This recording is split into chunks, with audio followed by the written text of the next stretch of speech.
اعوذ باللہ کے اندر جو با ہے یہ حرف جر ہے، جس کا مطلب ہوتا ہے ساتھ.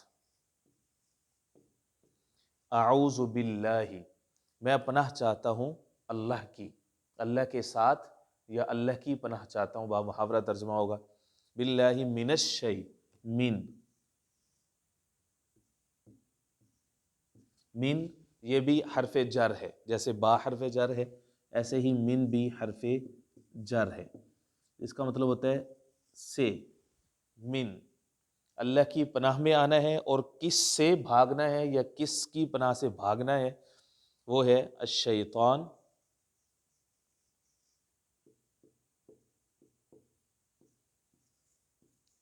الرجیم. شیطان سے، الرجیم کا مطلب ہوتا ہے مردود. اس کا مادہ ہے رجم، رجم سے نکلا ہے. رجم عام طور پر تو یہ سنگساری کے میننگ میں ہوتا ہے، سٹوننگ ٹو ڈیتھ کے میننگ میں ہوتا ہے رجم، لیکن ظاہر ہے کہ وہ جو رجم ہے وہاں سے مراد بھی یہی ہے کہ اس کے اندر رد کے جو ہے وہ معنی پائے جاتے ہیں. تو شیطان الرجیم، میں پناہ چاہتا ہوں اللہ کی شیطان مردود سے. یہ ہے تعوذ. تعوذ کے بعد جو آگے ہے، جو آگے ہم سیکھیں گے وہ تسمیہ ہے. تسمیہ کیسے پڑھتے ہیں؟ بسم اللہ الرحمن الرحیم، بسم اللہ الرحمن الرحیم.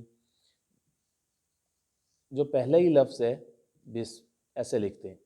یہ اصل میں با جو ہے یہ الگ ہے، اور الگ کیا ہے؟ حرف جر ہے، جس کا تذکرہ اعوذ باللہ کے اندر ہو چکا ہے. با حرف جر ہے، اسم کا مطلب ہوتا ہے نام. با حرف جر ہے، اسم کے شروع میں جو الف ہے، الف اس کو کہتے ہیں حمزہ وصل. حمزہ وصل، حمزہ وصل کا مطلب یہ ہوتا ہے کہ وہ درمیانے کلام کے اندر وہ گر جاتا ہے. یعنی لکھنے میں تو آتا ہے، لکھنے میں تو ہم اس کو ایسے پڑھیں گے، اصل میں ایسے لکھا جاتا ہے، لیکن حمزہ وصلی ہے تو اس لیے اس کو گرا دیا. تو پھر عام طور پر آپ دیکھتے ہیں کہ نسخوں کے اندر ایسے لکھا ہوتا ہے بسم اللہ. بسم اللہ، اللہ کے نام کے ساتھ. الرحمن الرحیم، الرحمن اور الرحیم یہ دو صفات ہیں، اور جو اللہ ہے، لفظ اللہ ہے، یہ اصل میں اللہ جل شانہ کا اسم ذات ہے، اور اس کے بعد اس کی دو صفات ہیں، الرحمن اور الرحیم. سورہ الناس شروع ہوتی ہے، سورہ الناس کے شروع میں ہے قل. قل، یہ آپ کے سامنے وائٹ بورڈ پہ میں نے لکھا ہے قل. قل کو پڑھتے ہوئے محتاط رہنا ہے آپ نے. عام طور پر لوگ اس کو پڑھتے ہیں بغیر سیکھے پڑھتے ہیں قل، قل اعوذ. یاد رکھ لیجیے یہ بہت بڑی غلطی ہے، بہت بڑی غلطی ہے. عربی کے اندر معاملہ بہت زیادہ نازک ہوتا ہے. ہلکے سے زبر زیر کے فرق سے، اور ہلکے سے جو متشابہ الفاظ ہوتے ہیں جن کی آوازیں ایک دوسرے کے ساتھ مماثل ہوتی ہیں، ایسے حروف، ان میں اگر انسان غلطی کرتا ہے تو معنی کہاں سے کہاں چلا جاتا ہے. قل کو اگر ہم کل پڑھیں گے ایسے، کل جیسا کہ عام لوگ پڑھتے ہیں، دونوں میں فرق ہے. قل کا مطلب ہے کہہ دیجئے، فعل امر ہے، اور کل کا مطلب ہے تو کھا. اب دیکھیں قاف اور کاف کا کتنا فرق ہے. جو قاف ہے یہ جو ہے یہ حروف قلقلہ میں سے ہے. حروف قلقلہ 5 ہوتے ہیں جن کا مجموعہ ہے قطب جد، قاف، طا، با، جیم، دال. ان کو قلقلہ اس وجہ سے کہتے ہیں کہ جب یہ پروننسیٹ ہوتے ہیں یا پڑھے جاتے ہیں تو اس وقت ان کے اندر ایکو ساؤنڈ ہوتی ہے، یعنی گلے کے اندر ہلکی سی وائبریشن ہوتی ہے. تو یہ قاف ہے، قاف، کاف نہیں ہے، مکے والی کاف نہیں ہے بلکہ قاف ہے. قل، قل، قل اعوذ برب الناس، قل اعوذ برب الناس. یہ جو قل ہے یہ عربی کا جو مصدر ہے القول، القول، یہاں سے یہ فعل امر ہے، فعل امر قل. جیسا کہ میں عرض کر چکا ہوں کہ فعل کی 4 قسمیں، مرکزی 4 قسمیں، فعل ماضی ہے، فعل مضارع ہے، فعل امر ہے، اور فعل نہیں ہے. یہ جو قل ہے یہ اصل میں فعل امر ہے، جس کا مطلب ہوتا ہے تو کہہ. چونکہ اللہ جل شانہ آقا کریم علیہ الصلوۃ والسلام کو اپنے نبی کو فرما رہے ہیں کہ تو کہہ، تو ہم بطور امتی ادب کے طور پر یہ کہیں گے آپ فرما دیجئے قل اعوذ، اعوذ کے اوپر بات ہو چکی ہے اعوذ باللہ من الشیطان الرجیم کے اندر، کہ اعوذ جو ہے دوبارہ دہرا دیتا ہوں، واحد متکلم کا صیغہ ہے، فعل مضارع ہے، اور اس کا مطلب ہے میں پناہ چاہتا ہوں یا میں پناہ مانگتا ہوں۔ اعوذ برب الناس، با پھر حرف جر ہے، اور الناس، الناس کا مطلب ہے انسان، اس کو شروع میں چونکہ الف لام ہے تو اس لیے اس کا مطلب ہم کریں گے تمام انسان۔ کہہ دیجئے میں پناہ چاہتا ہوں اس رب کی جو کہ تمام انسانوں کا رب ہے، سب انسانوں کا رب ہے، رب الناس۔ آگے چلتے ہیں، ملک الناس، ملک الناس، ملک الناس۔ اب دیکھ رہے ہیں کہ میں غنہ کر رہا ہوں اس کے اوپر، نون مشدد اور میم مشدد پہ غنہ ہوتا ہے، یہ نون مشدد ہے تو اس لیے اس کو جب پڑھیں گے ملک الناس، غنہ کہتے ہیں کہ ناک میں کچھ دیر کے لیے آواز کو روک کر کے رکھنا، تو اس کو کہتے ہیں غنہ، نیزل ساؤنڈ جو ہوتی ہے، تو اس کو بغیر غنے کے نہیں پڑھنا ہے، ملک الناس نہیں پڑھنا ہے بلکہ ملک الناس۔ ملک کا مطلب ہوتا ہے بادشاہ، بادشاہ۔ میں پناہ چاہتا ہوں اس اللہ کی، اس ذات کی جو کہ سب انسانوں کا رب ہے، اور ملک الناس، اور انسانوں کا وہ بادشاہ ہے، انسانوں کا وہ بادشاہ ہے ملک الناس۔ اور وہ اس کا مزید تعارف کیا ہے؟ الہ الناس، وہ انسانوں کا معبود بھی ہے، رب الناس، ملک الناس، الہ الناس، یہ اللہ کی صفات بیان ہو رہی ہیں، الہ الناس۔ قل اعوذ برب الناس، ملک الناس، الہ الناس۔ پہلی 3 آیات میں تذکرہ ہے اللہ جل شانہ کا، اس رب کا کہ جس سے انسان پناہ چاہتا ہے، جس کے پاس آنا چاہتا ہے، اور اس کے بعد پھر آگے تذکرہ ہے اس شیطان کا کہ جس سے انسان بھاگتا ہے اور جس سے وہ بھاگنا چاہتا ہے، اور وہ کون ہے اور وہ کیسے ہے؟ من شر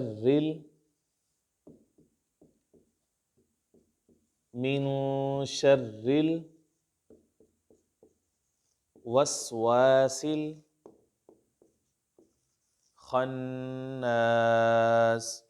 من شر الوسواس الخناس۔ یہ آپ دیکھ رہے ہیں کہ نون کے اوپر میں غنہ کر رہا ہوں، من کی جو نون ہے اس کے اوپر میں غنہ کر رہا ہوں، کیوں؟ کیونکہ نون جو ساکن ہوتی ہے، نون ساکن اور نون تنوین کے تجوید کے اندر قواعد ہوتے ہیں، کچھ اصول ہوتے ہیں، تو یہاں پر کون سا رول اپلائی ہو رہا ہے؟ یہاں پہ ہو رہا ہے اخفا، اخفا مع الغنہ۔ اخفا مع الغنہ کا مطلب یہ ہے، اخفا کہتے ہیں ہائیڈنگ، آواز کو چھپانا، تو جب من کے بعد شین آ رہی ہے تو اب ہم کیا کریں گے؟ یہاں پہ اخفا کریں گے، من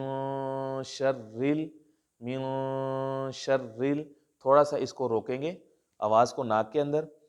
نون ساکن اور نون تنوین کے 4 صورتیں میں آپ کو بتا رہا تھا کہ اگر اس کے بعد حرف حلقی آئے، نون ساکن نون تنوین کے بعد حروف حلقیہ میں سے کوئی آئے، حروف حلقی 6 ہوتے ہیں، حمزہ ہا، عین ہا اور غین خا، اگر حروف حلقیہ میں سے اگر کوئی آتا ہے تو وہاں پہ اظہار ہوتا ہے اور بلا غنہ ہوتا ہے۔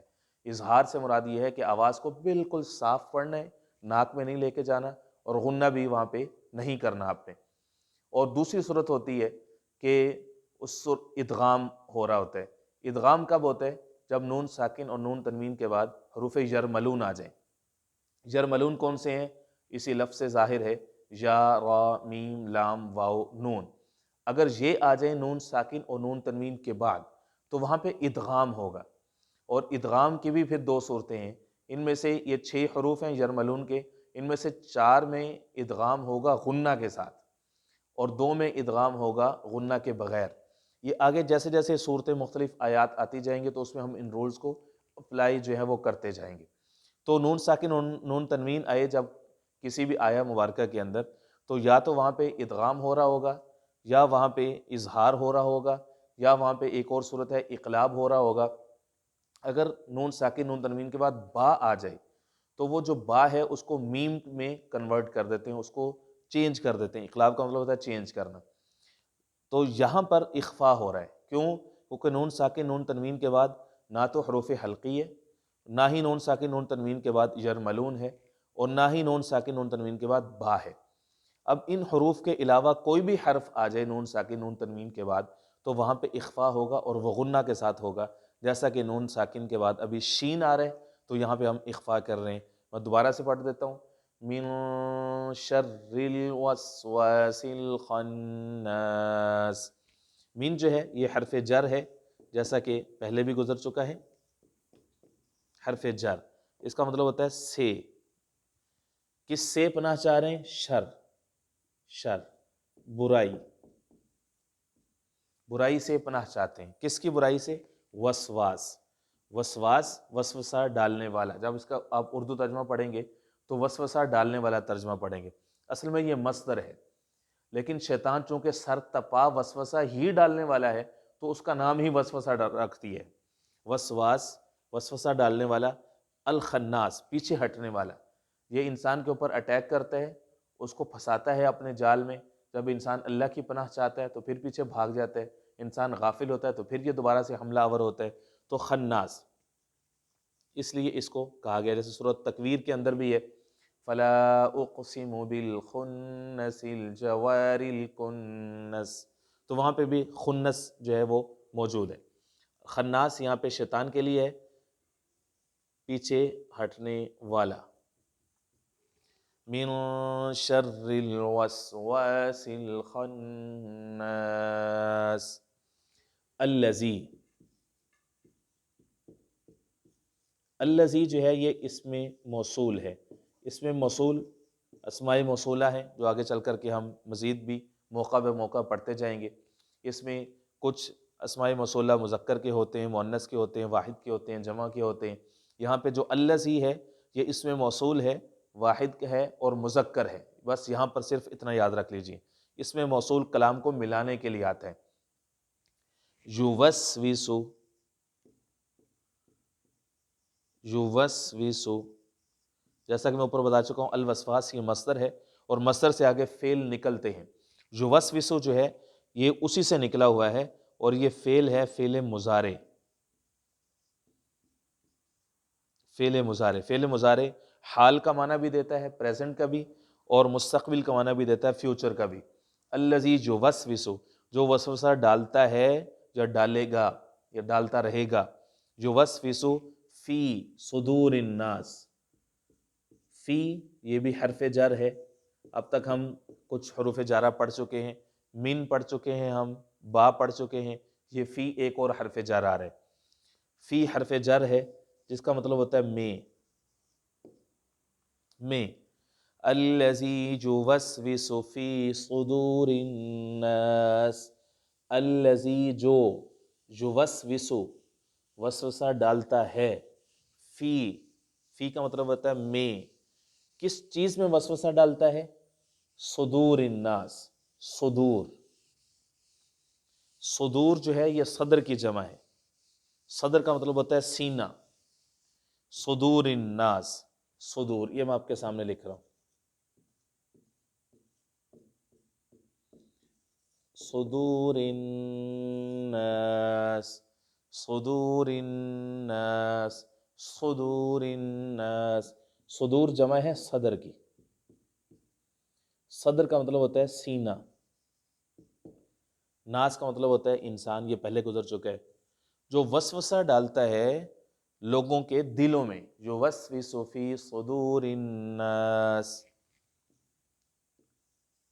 اگلی آخری آیت آج کے درس کی، من الجنۃ والناس، جو طاقتیں وسوسہ ڈالتی ہیں انسان کے دل کے اندر، انسان کے سینوں میں، فرمایا کہ وہ چاہے جنات میں سے ہو، من سے، جن جنات، یا انسانوں میں سے ہو۔ جہاں سے بھی کوئی بھی چیز انسان کے دل میں ایسی آتی ہے جو اس کو اللہ سے دور کرتی ہے تو اس شر سے انسان سورہ ناس کے ذریعے سے جو ہے وہ پناہ مانگتا ہے۔ ناظرین اکرام، یہ تھی ہماری آج کی کلاس جس میں ہم نے سورۃ الناس کا ایک جائزہ لیا، اس کی لغوی، صرفی اور نحوی تحقیق کے اوپر تھوڑی گفتگو کی اور اس کے لفظ ترجمے کے اوپر فوکس کیا۔ انشاءاللہ العزیز اسی سلسلے کی جو اگلی کلاس ہے یا جو اگلی ویڈیو ہے اس میں ہم سورۃ الفلق کا اسی انداز میں ترجمہ، اس کے لغوی اور نحوی اور صرفی تحقیق کے اوپر بات کریں گے، اور پھر اس کے بعد جو اگلی ویڈیو ہوگی اس میں ہم ان دونوں صورتوں کی تفسیر اور ان کے فضائل کے حوالے سے انشاءاللہ العزیز بات کریں گے۔ آپ سب سے درخواست ہے کہ آپ سب اپنے نوٹس اسی طرح سے بناتے رہیں اور اسی طرح سے جو ہماری ویڈیو ہے اس کو لائک کریں، شیئر کریں، سبسکرائب کریں، تاکہ ہمارے آنے والی جتنی کلاسز ہیں ان کی ویڈیوز ہیں وہ آپ تک سب سے پہلے پہنچتی رہیں۔ والسلام، دعاؤں کی خصوصی درخواست۔ اللہ حافظ۔